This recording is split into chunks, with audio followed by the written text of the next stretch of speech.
Okay, let's try this again. This is chapter 3 and 4 of Where the Red Fern Grows.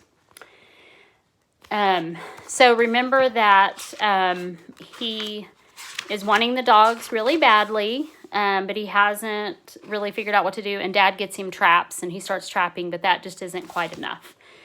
The dog wanting disease never did leave me altogether. With the new work I was doing, helping Papa, it was just kind of burned itself way down and left a big sore on my heart. Every time I'd see a coon track down in our fields or along the riverbanks, the old sore would get all festered up and start hurting again. Just when I had given up all hope of ever owning a good hound, something wonderful happened. The good Lord figured I had heard enough, and it was time to lend a helping hand. It all started one day while I was hoeing corn down in our field close to the river. Across the river, a party of fishermen had camped for several days. I heard the old Maxwell car as it snorted and chugged its way out of the bottoms. I knew they were leaving. Throwing down my hoe, I ran down to the river and waded across to a place called the Shannon Ford. I hurried to the campground. It was always a pleasure to prowl where fishermen had camped. I usually couldn't find things.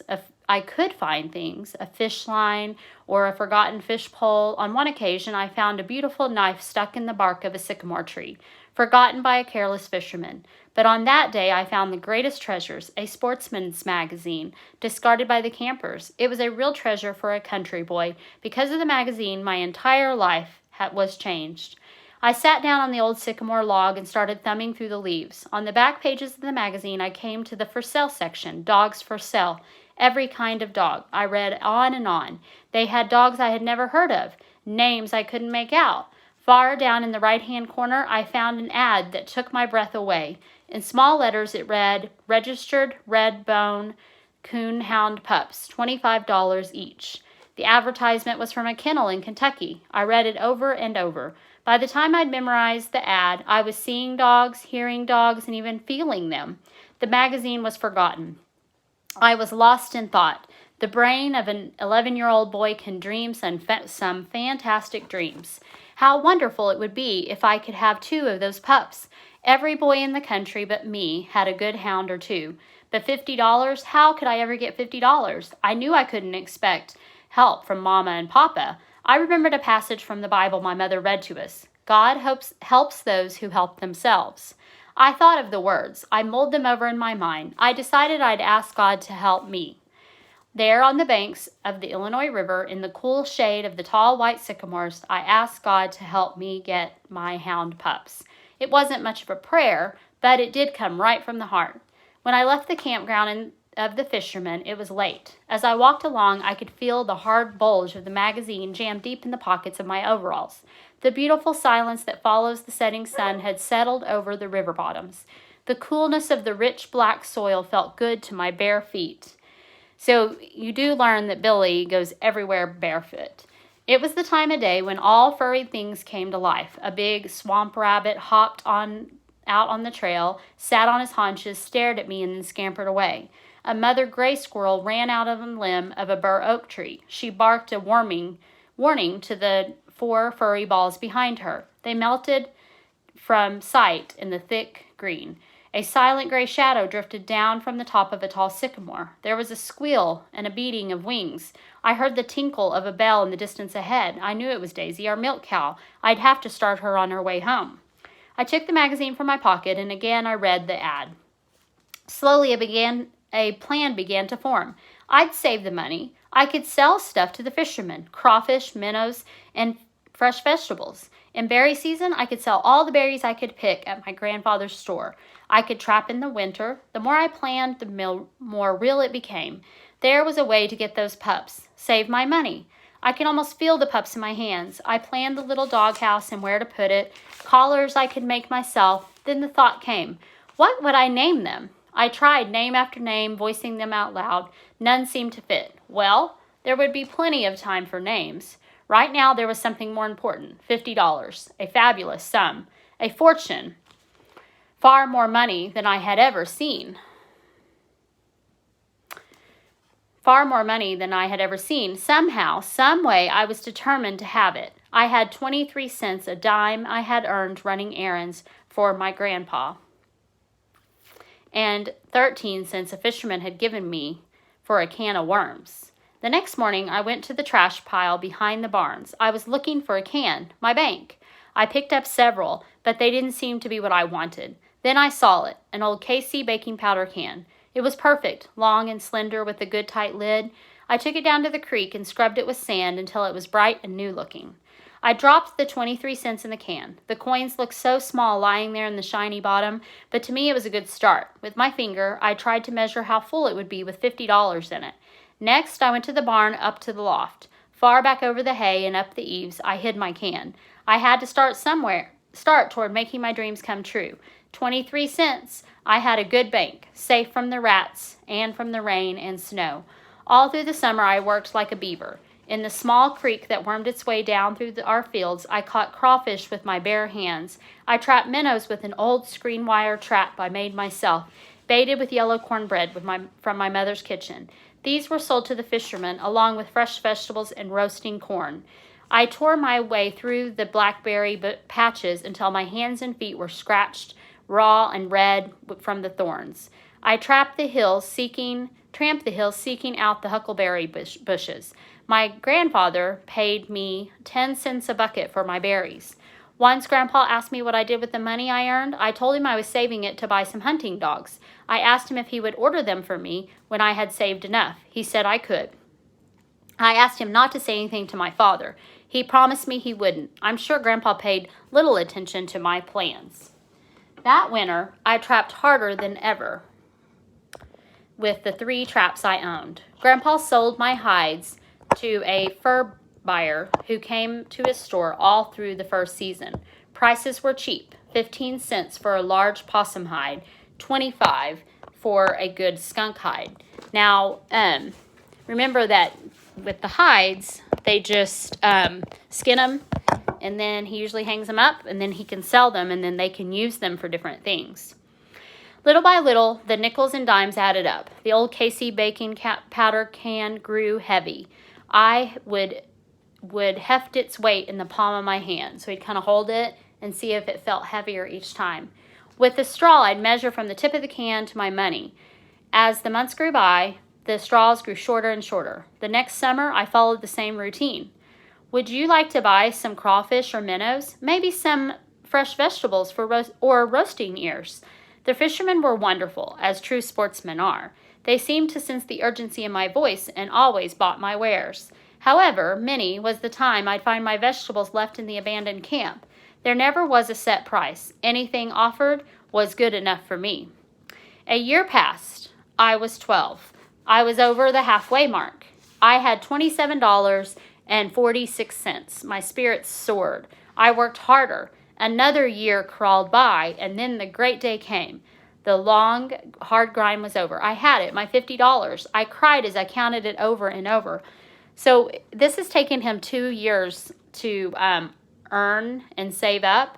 And I know that would be very hard for some of you. I know it'd be hard for me to take that long to save up for something. Another year crawled slowly by, and then the great day came. The hard grind was over. I just read that. As I set the can back in the shadowy eaves of the barn, it seemed to glow with a radiant whiteness I had never seen before. Perhaps it was all my imagination. I don't know. Lying back in the soft hay, I folded my hands behind my head, closed my eyes, and let my mind wander back over to the 2 long years. I thought of the fishermen, the blackberry patches, and the huckleberry hills. I thought of the prayer I had said when I asked God to help me get my 2 hound pups.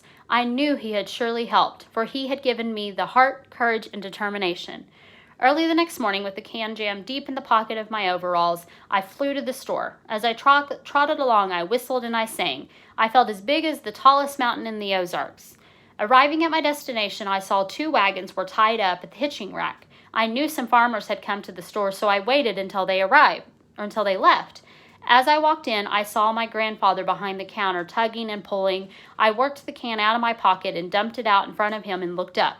Grandpa was dumbfounded. He tried to say something, but it wouldn't come out. He looked at me, and he looked at the pile of coins. Finally, a voice much louder than he ordinarily used, he said, "Where did you get all this?" "I told you, Grandpa," I said. "I have been saving my money so I could buy 2 hound pups, and I did. You said you would order for me. I've got the money, and now I want you to order them." Grandpa stared at me over his glasses and then back at the money. How long have you been saving this, he asked. A long time, Grandpa, I said. How long, he asked. I told him 2 years. His mouth flew open. In a loud voice he said, 2 years? I nodded my head. The way my grandfather stared at me made me uneasy. I was on needles and pins. Taking his eyes from me, he glanced back at the money. He saw the faded yellow piece of paper sticking out from the coins. He worked it out, asking as he did, "What's this?" So I don't think Grandpa even remembers. Sometimes you ask your parents for something, and if it's something like further on, like, "Can we someday do this?" And they'll say, "Sure." And then I don't think he thought Billy would save this money. And it's been 2 years ago since he talked to him about that. I told him it was the ad telling him where my dogs were, where to order my dogs. He read it, turned it over, and glanced at the other side. I saw the astonishment leave his eyes, and friendly old grandfather look came back. I felt much better. Dropping the paper back in the money, he turned, picked up the old turkey feather duster, and started dusting where there was no dust. He kept glancing at me out of the corner of his eye as he walked slowly down to the other end of the store, dusting here and there. He put the duster down, came from behind the counter, and walked up to me. Laying a friendly old work-calloused hand on my head, he changed the conversation altogether, saying, "Son, you need a haircut." I told him I didn't mind. I didn't like my hair short. Flies and mosquitoes bothered me. He glanced down at my bare feet and asked, "How come your feet are all cut and scratched like that?" I told him that it was pretty tough picking blackberries barefoot. He nodded his head.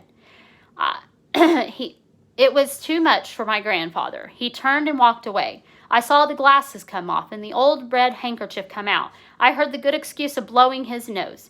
He stood for several seconds with his back toward me. When he turned around, I noticed his eyes were moist. In a quavering voice, he said, "Well, son, it's your money. You worked for it, and you worked hard. You got it honestly, and you want some dogs. We're going to get those dogs."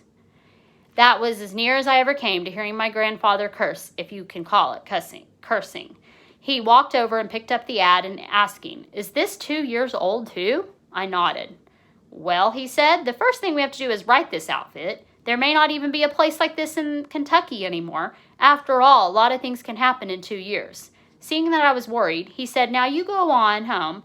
I'll write to these kennels, and I'll let you know when I get an answer. If we can't get these dogs there, we'll get them someplace else. And I don't think if I were you, I'd let my pa know anything about this right now. I happen to know he wants to buy the red mule from old man Potter." So Grandpa is okay with not telling Dad about him getting these dogs. Grandpa's going to write and find out if he can get these dogs. It has been 2 years. You can't just think that 2 years is going to pass. Maybe he can't get these dogs. I told him I wouldn't and turned to leave the store. As I reached the door, my grandfather said in a loud voice, "Say, it's been a long time since you've had any candy, hasn't it?" I nodded my head. He asked how long. I told him, "A long time." "Well," he said, "we'll have to do something about that." Walking over behind the counter, he reached out and got a sack. I noticed it wasn't one of those nickel sacks. It was one of the quarter kind. My eyes never left my grandfather's hand. Time after time, it dipped in and out of the candy counter, peppermint sticks, jawbreakers, horehound, and gumdrops. The sack bulged. So did my eyes. Handing the sack to me, he said, "Here, first big coon you catch with these dogs, you can pay me back." I told him I would. On my way home, with the jawbreaker in one side of my mouth and a piece of horehound in the other, I skipped and hopped, making half an effort to try to whistle and sing, and couldn't for the candy. I had the finest grandpa in the world, and I was the happiest boy in the world. I wanted to share my happiness with my sisters, but decided not to say anything about ordering the pups. Arriving home, I dumped the sack of candy out on the bed. 6 little hands helped themselves. I was well repaid by the love and adoration I saw in the wide blue eyes of my 3 little sisters. Okay, chapter 4. Day after day, I flew to the store. Grandpa would shake his head. Then on Monday, as I entered the store, I sensed a change in him. He was in high spirits, talking and laughing with a half a dozen farmers. Every time I caught his eye, I would smile. He would smile and wink at me. I thought the farmers would never leave, but finally the store was empty. Grandpa told me the letter had come. The kennels were still there, and they had the dogs for sale. He said he had made the mail buggy wait while he made out the order. And another thing, the dog market had gone downhill. The price of dogs had dropped $5, and he handed me a $10 bill. So the dogs had actually gotten cheaper, and so they're $5 less, so he gets $10 back. Now there's a little stump in the way, he said. The mail buggy can't carry things like dogs, so they'll come as far as the depot at Tahlequah. But You'll get the notice here because I ordered them in your name." I thanked my grandfather with all my heart and asked him how long I'd have to wait for the notice. He said, "I don't know, but it shouldn't take more than a couple of weeks." I asked how I was going to get my dogs from Tahlequah. "Well, there always was someone going in," he said, "and you could ride in with them." That evening, the silence of our supper was interrupted when I asked my father this question: "Papa, how far is it to Kentucky?" I may as well have exploded a bomb. For an instant, there was complete silence, and then my older sister giggled. The two little ones stared at me. With a half-hearted laugh, my father said, "Well, now, I don't know, but it's a pretty good ways. What do you want to know for sure? Thinking of taking a trip to Kentucky?" "No," I said, "I just wondered." My youngest sister giggled and said, "Can I go with you?" I glared at her. Mama broke out into the conversation. "I declare, what kind of question is that? How far is it to Kentucky? I don't know what's gotten into that mind of yours lately. You go around like you were lost, and you're losing weight. You're as skinny as a rail, and look at that hair. Just last Sunday, they had a hair cutting over at Tom Rowland's place, but you couldn't go. You had to go prowling around the river and the woods. Now, we know what's going on with him. He's got this whole thing on his mind about getting his dogs. I told Mama that I'd get a haircut next time they had a cutting, and I just heard some fellas talking about Kentucky up at the store and wondered how far it was. Much to my relief, the conversation ended. The days dragged by. A week passed and still no word about my dogs. Terrible thoughts ran through my mind. Maybe my dogs were lost. The train had a wreck. Someone stole my money, or perhaps the mailman lost my order. Then at the end of the second week, the notice came. My grandfather told me he had talked to Jim Hodges that day. He was going into town in a week, and I could ride in with him to pick up my dogs. Again, I thanked my grandfather. I started for home. Walking along in deep thought, I decided it was time to tell my father the whole story. I fully intended to tell him everything that evening. I tried several times, but somehow I couldn't. I wasn't scared of him, for he never whipped me. He was always kind and gentle, but for some reason, I don't know why, I just couldn't tell him. That night, snuggled deep in the soft folds of a feather bed, I lay thinking. I had waited so long for my dogs, and I so desperately wanted to see them and hold them. I didn't want to wait a whole week. In a flash, I made up my mind. Very quietly, I got up and put on my clothes. I sneaked into the kitchen, got one of Mama's precious flour sacks. In it, I put 6 eggs, some leftover cornbread, a little salt, and a few matches. Next, I went to the smokehouse and cut off a piece of salt pork. I stopped at the barn and picked up a gunny sack. I put the flour sack inside the gunny sack. This I rolled up and crammed lengthwise in the bib of my overalls. I was on my way. I was going after my dogs. So he's decided he's going to go ahead and go get his dogs. He doesn't want to wait to ride to town with that man. Tahlequah was a small country town with a population of about 800. By the road, it was 32 miles away, but as the crow flies, it was 20 miles. I went as the crow flies, straight through the hills. Now remember, this boy is by himself. He's packing food. He's leaving at night, and he doesn't have any shoes on.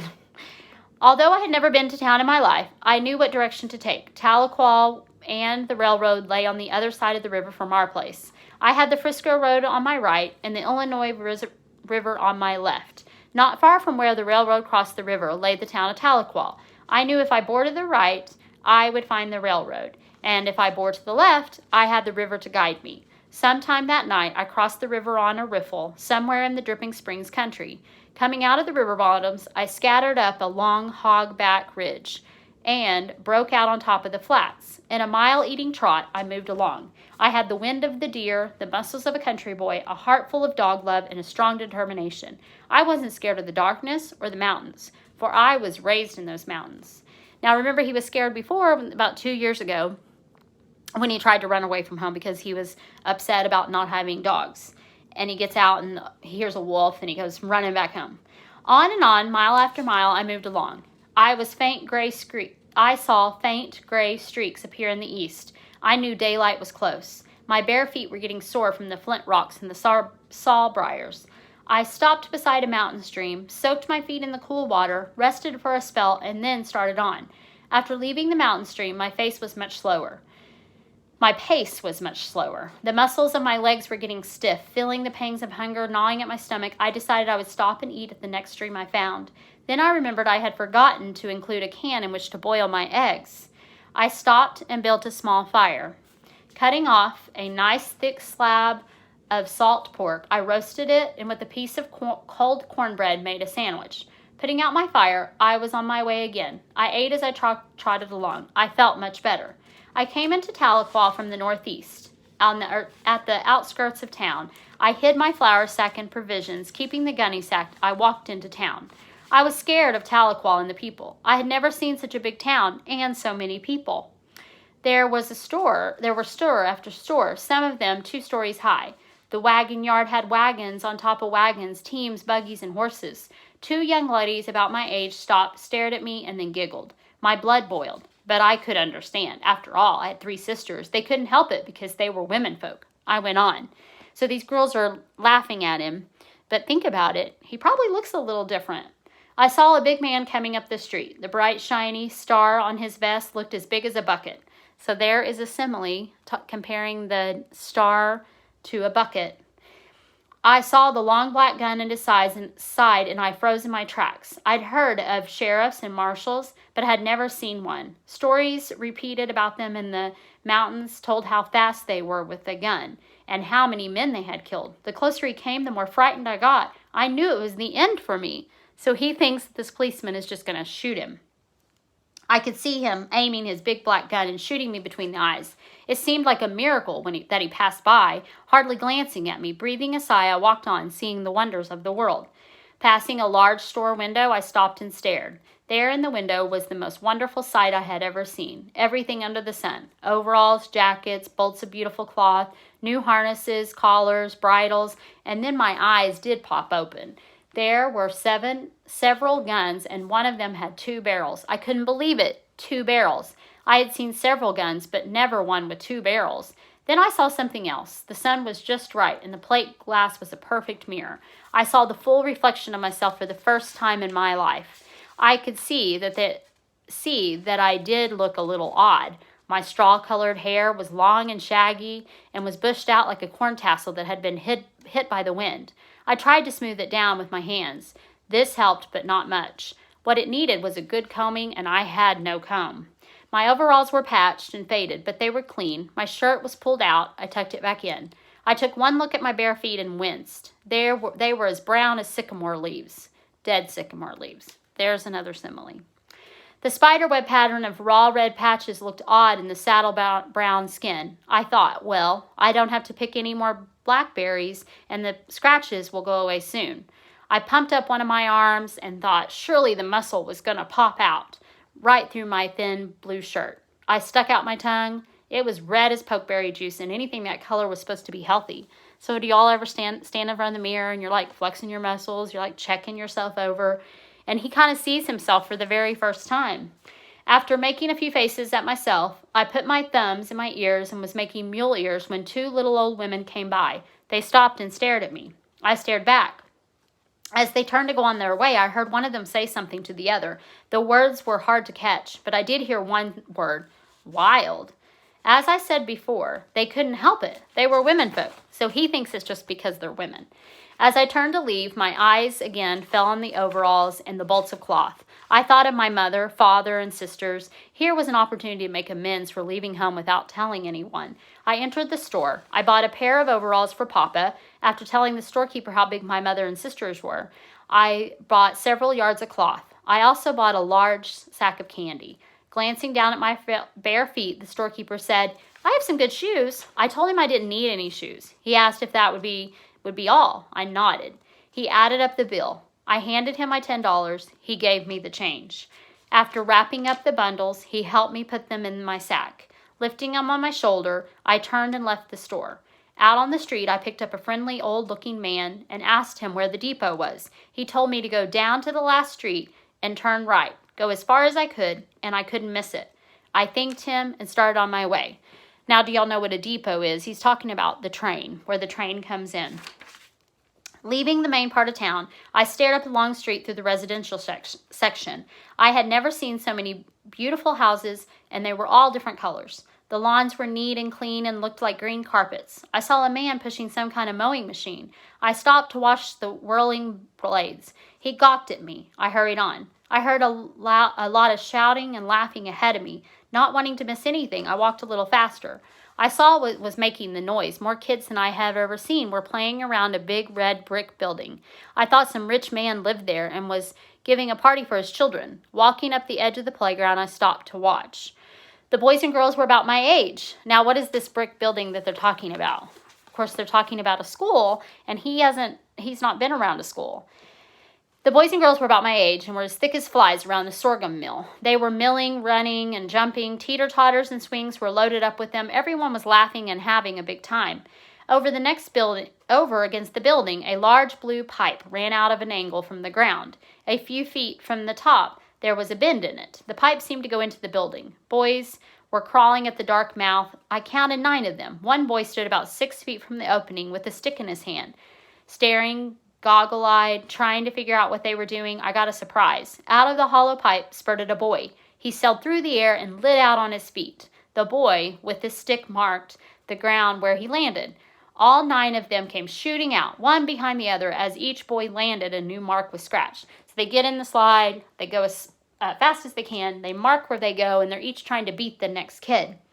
And they're on a slide, and he's never seen a slide before. They ganged around looking at the lines. There was a lot of loud talking, pointing, and arguing. Then all lines were erased and a new scorekeeper was picked out. The others crawled back into the pipe. I figured out how the game was played. After climbing to the top of the slide, the boys turned around and sat down. One at a time, they came flying down and out, feet first. The one that shot out the furthest was the winner. I thought of how wonderful it would be if I could slide down just one more time. Or if I could slide down just one time. One boy, spying me standing at the corner, came over. Looking at me up and down, he asked, "Do you go to school here?" I said, "School?" He said, "Sure, school.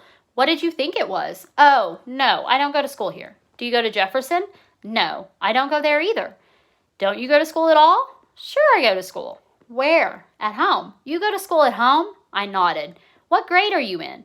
I said I wasn't in any grade. Puzzled, he said, "You go to school at home and you don't know what grade you're in? Who teaches you?"